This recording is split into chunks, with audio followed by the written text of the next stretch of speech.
Halo, nama saya Claudia Vanessa, NPM saya 1846016. Di kesempatan kali ini, saya dan teman-teman saya akan mempresentasikan hasil diskusi kami, yang dimana kami akan mempresentasikan laporan keuangan Hotel Radisson. Pertama-tama saya akan mengenalkan dulu rekan-rekan saya. Yang pertama ada Edna Raisa, yang kedua ada Felix, yang ketiga ada Alfa. Sebelum masuk ke presentasinya, saya akan sedikit memperkenalkan tentang Hotel Radisson itu sendiri. Hotel Radisson adalah salah satu perusahaan hotel terbesar di Eropa Timur Tengah dan Afrika.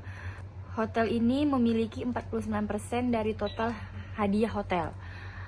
Radisson memiliki program bisnis bertanggung jawab yang terkemuka di industri dan telah dinobatkan sebagai salah satu perusahaan paling etis di dunia oleh lembaga pemilik AS 9 kali.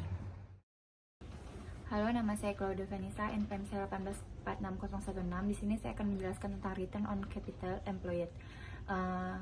Rumusnya itu adalah Profit Before Interest and Tax atau PBIT from P dikali L account dibagi Total Capital Employed dikali 100. Sama dengan Profit Before Tax dibagi Total Asset dikali 100. Nah, untuk di kelompok saya, profit before tax-nya itu adalah 18.765 dibagi dengan total asetnya itu 270.075 dan dikali 100. Jadi hasilnya itu dapatnya 6,94%. Terima kasih. Perkenalkan, nama saya Edna Raisa 1846021. Di sini saya akan menjelaskan laporan keuangan poin ketiga, yaitu adalah Return on Stakeholder Funds, yaitu rumusnya adalah PBIT dibagi Stakeholder Funds from Balance Sheet dikali 100 laba sebelum bunga dan pajak. Itu adalah AIRNZ 2013 sama dengan 310 dibagi 1816 dikali 100 dapatlah hasil 17,1%. Kita lanjut ke ROV, laba bersih setelah pajak dibagi ekuitas pemegang saham. Dijumlahkan itu adalah 18.765 dibagi 266 14 dikali 100. Jadi 18.716 nya itu adalah profit before tax dibagi total equity yaitu adalah 266 14 dikali 100 dapatlah 7,05%. Terima kasih. Selanjutnya akan dilanjutkan oleh rekan saya Muhammad Asadikul Alfa. Baik, Assalamualaikum warahmatullahi wabarakatuh. Perkenalkan, nama saya Muhammad Asadikul Alfa dari Universitas Internasional Batam. Saya di sini ingin melanjutkan presentasi dari teman saya yaitu Claudia. Laporan keuangan lain. Dalam bisnis, laba merupakan hal yang penting dan menjadi fokus utama setiap usaha atau perusahaan. Namun sebelum melangkah jauh berbicara laba, perusahaan harus memiliki laporan keuangan yang sehat. Laporan keuangan menjadi sangat penting karena pada laporan keuangan tercatat semua aktivitas bisnis, baik pengeluaran dan pemasukan. Dalam bisnis, laporan keuangan dibagi menjadi dua, yaitu laporan keuangan perusahaan dagang dan laporan keuangan perusahaan jasa. Contohnya, yang pertama itu laporan laba rugi atau income statement. Laporan laba rugi adalah laporan keuangan perusahaan jasa yang menunjukkan pendapatan dan beban dari suatu perusahaan dalam suatu periode akuntansi. Laporan laba rugi perusahaan disajikan dan memiliki beberapa unsur kinerja keuangan yang diperlukan bagi penyajian secara wajar. Bentuk laporan laba rugi yang lazim digunakan ada dua, yaitu 1. Bentuk langsung single trap. Dalam bentuk ini seluruh pendapatan dijumlahkan dan semua beban dijumlahkan. Dari selisih antara jumlah pendapatan dengan jumlah beban dapat diketahui besarnya laba rugi usaha. Laba atau rugi usaha ya. Dan yang kedua, bentuk bertahap atau multiple step. Dalam bentuk ini, dalam laporan laba atau rugi diadakan pengelompokan atas jenis pendapatan dan jenis beban, di mana pendapatan dibedakan atas pendapatan usaha dan pendapatan di luar usaha, serta beban dibedakan pula atas beban usaha dan beban di luar usaha. Kemudian dari selisih pendapatan dan beban diperoleh laba atau rugi perusahaan. Dan yang kedua dari laporan keuangan lain itu laporan perubahan modal atau capital statement. Laporan perubahan modal adalah laporan keuangan perusahaan jasa yang menunjukkan sebab-sebab adanya perusahaan modal dari modal awal sampai modal akhir periode. Dalam laporan perubahan modal ditunjukkan dengan perhitungan antara modal pemilik awal periode ditambah laba bersih seperti yang tercantum dalam laporan laba rugi, kemudian dikurangi dengan pengambilan pribadi pemilik PRIV sehingga diperoleh modal pemilik akhir periode. Baik, mungkin itu saja dari saya, Muhammad As-Sadiqul Aufa dengan NPM 184660. Sekian, terima kasih. Dan untuk nerakicanya mungkin akan dilanjutkan oleh teman saya, yaitu Felix Hensia. Oke, baik. Jadi di sini saya akan melanjutkan dari presentasi dari Muhammad As-Sadiqul Aufa, dan di bagian poin C yaitu adalah neraca.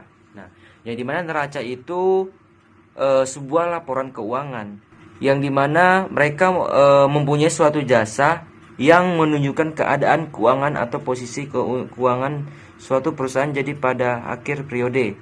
Nah, jadi neraca ini mereka itu adalah sebuah laporan keuangan atau transkrip keuangan, atau bisa disimpulkan sebagai kesimpulan dari laporan keuangan yang telah mereka rangkum gitu. Jadi dirangkum dari neraca, atau bisa dikatakan sebagai suatu pengakhiran dari suatu laporan keuangan tersebut. Ada yang namanya jumlah akses, kewajiban, dan modal. Nah, jumlah akses ini seperti apa? Jumlah akses ini seberapa banyak mereka melakukan suatu transaksi. Dan juga kewajiban. Nah, di poin kewajiban ini, kewajiban apa yang mereka wajib mereka keluarkan dan wajib mereka bayar gitu. Dan juga modal. Nah, dan modal ini selalu mereka ingat atau selalu mereka manage dari modal. Jadi modal ini kita harus benar-benar bisa menjaga laporan keuangan. Kalau misalnya seumpama modal udah terdapat modal, tapi udah dapat keuntungan, tapi kita masih menggunakan modal. Nah, itu perlu jangka panjang untuk dalam menggunakan sistem modalnya. Dan juga ada yang dimaksud dalam neraca ini adalah sebuah penyusunan neraca harus diurutkan sesuai dengan tingkat likuiditasnya atau tingkat kelancarannya. Dan di dalam neraca tersebut terdapat sebuah rekening yang lancar harus didahulukannya penyusunan dari rekening yang kurang lancar disusun di bawahnya. Dan neraca juga dapat disusun dengan dua bentuk, yaitu bentuk staple dan bentuk kontrol. Oke, kita lanjutkan. Dan ini terdapat suatu contoh neraca yang dimana neraca itu dari PT Alam Makmur. Nah, ini adalah contohnya seperti yang udah ditampilkan. Ini sebuah contohnya. Oke, lanjut. Kemudian di poin D itu terdapat yang namanya laporan arus kas, statement of cash flows. Yang dimana di poin D ini arus kas, berarti dia mencatat suatu keuangan yang keluar ataupun masuk. Nah, dengan pengertian apa sih laporan arus kas? Nah, laporan arus kas adalah suatu laporan keuangan perusahaan yang dimana mereka menunjukkan suatu arus masuk dan arus keluar. Nah, jadi saya simpulkan di arus kas ini, apabila ada transaksi uang keluar itu wajib dicatat, dan apabila ada uang masuk itu wajib dicatat. Dan dari hasil dicatat itu bisa kita rangkum dengan yang namanya bisa rangkum dengan laba rugi atau neraca. Dan juga di laporan arus kas ini mereka juga mempunyai suatu investasi yang sifatnya likuiditas berjangka pendek. Nah, Yang seperti apa berjangka pendek? Jadi yang maksud berjangka pendek itu mereka sebuah laporan arus kas yang dimana disklasifikasikan menurut aktivitas operasi. Nah, jadi seperti itu ya. Makna dari arus kas itu berarti uang masuk, uang keluar. Nah, kita lanjutkan. Nah, kemudian ada arus kas dari aktivitas operasi. Nah, arus kas aktivitas operasi ini apa sih maksudnya? Nah, maksud dari arus kas dari aktivitas operasi ini adalah sebuah yang diperoleh dari pendapatan perusahaan. Nah, yang seperti apa yang didapatkan dari sebuah perusahaan? Dan biasanya arus kas aktivitas operasi ini berasal dari transaksi dan peristiwa yang memengaruhi penetapan laba atau rugi dari sebuah perusahaan.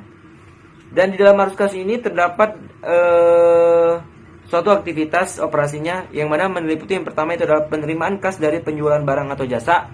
Yang kedua adalah penerimaan kas dan royalti, fee, komisi, dan pendapatan lain. Dan yang ketiga pembayaran kas kepada pemasok barang atau jasa. Yang keempat adalah pembayaran kepada karyawan. Yang kelima penerimaan dan pembayaran kas oleh perusahaan asuransi sehubungan dengan premi, klaim, asuransi lainnya. Dan yang keenam itu adalah pembayaran kas atau penerimaan kembali, restitusi. Dan yang terakhir adalah penerimaan suatu pembayaran kas dari kontak yang diadakan untuk tujuan transaksi usaha dan perdagangan. Cukup sekian dari hasil yang presentasi yang telah kami sajikan. Dan saya mewakilkan dari teman-teman, apabila ada kekurangan dari hasil presentasi kami memohon maaf sebesar-besarnya.